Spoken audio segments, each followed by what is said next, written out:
getting the tag done just before the deadline. This is the statement from the Ravens executive vice president, general manager Eric DeCosta, saying, having not reached a long-term deal with Lamar Jackson, we will use the franchise tag.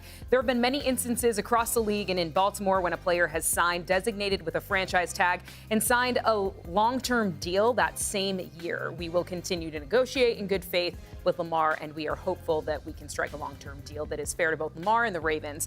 Our ultimate goal is to build the championship team with Lamar Jackson leading the way for many years to come. So, Mike Garafolo, I want to ask you first, what does this mean, them putting the non-exclusive franchise tag on Lamar Jackson? What does that mean for both parties?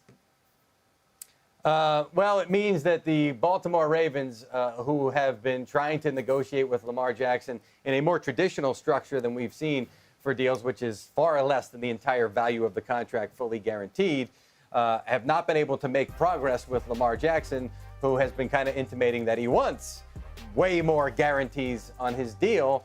And really, you got to have the leverage to get that done. Kirk Cousins had the leverage to get that done because he hit unfettered free agency after playing out 2 franchise tags. Deshaun Watson had that leverage. Now, we can talk about whether or not he should and the ethics of it all, but I will tell you that he did have multiple teams at the table bidding for him, and the Cleveland Browns needed to step up the money to get him to go to Cleveland. They did. That's why he got a fully guaranteed deal. Lamar Jackson saw that and said, well, I'm worth that. Well, to get that, you've got to get the leverage. You've got to have other teams at the table. Well, in some form or fashion, he finally does have other teams at the table. The non-exclusive tag, which comes with a salary tender of $32 million for this upcoming season, allows Jackson to communicate with other teams. Now, the Ravens have the right to match.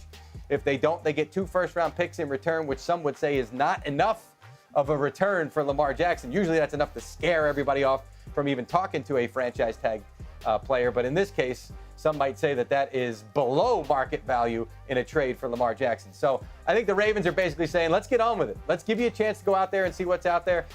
Either sign an offer sheet that we can match or trade you after that, or come back to us and we'll have some more negotiations to try to get this done. They're saying they want to get it done. We shall see what happens. This is also a place, Mike, where players who have agents, usually, even though you're not allowed to do this, have agents reach out to different teams, figure out what the market is, well before you get to the situation of a franchise tag. Lamar Jackson's case, he does not have an agent.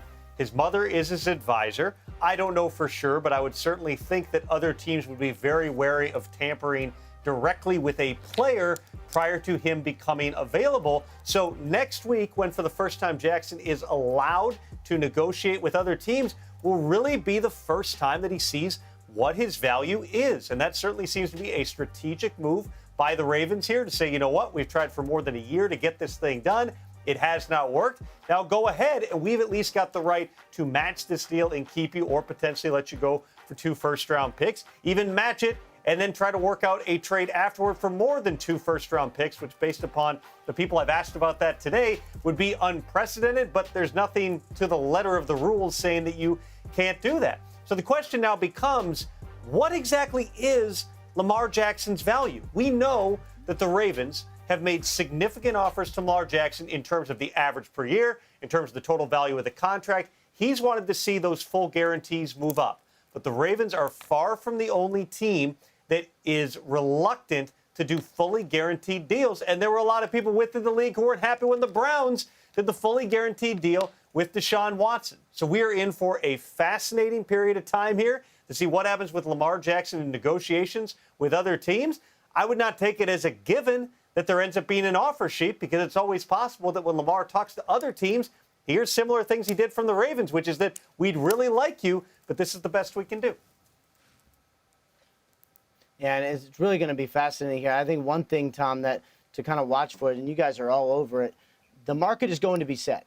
Rarely do we have a quarterback like Kirk Cousins, I think is the last one, if I can remember, be a free agent. Lamar Jackson, not a free agent, but at least teams do have the opportunity to step in and say, we value you here. Now, that's not a true free market value, because it does cost 2 first-round picks, but you do get to say, how much is he worth? And, if you're Lamar Jackson and you're harping on a fully guaranteed deal and you know that you can get it, okay.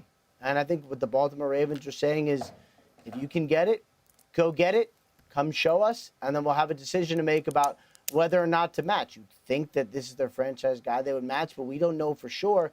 Depending on what the deal would be, the market is now going to set what Lamar Jackson gets, which whether this was his goal or not, this is where we ended up.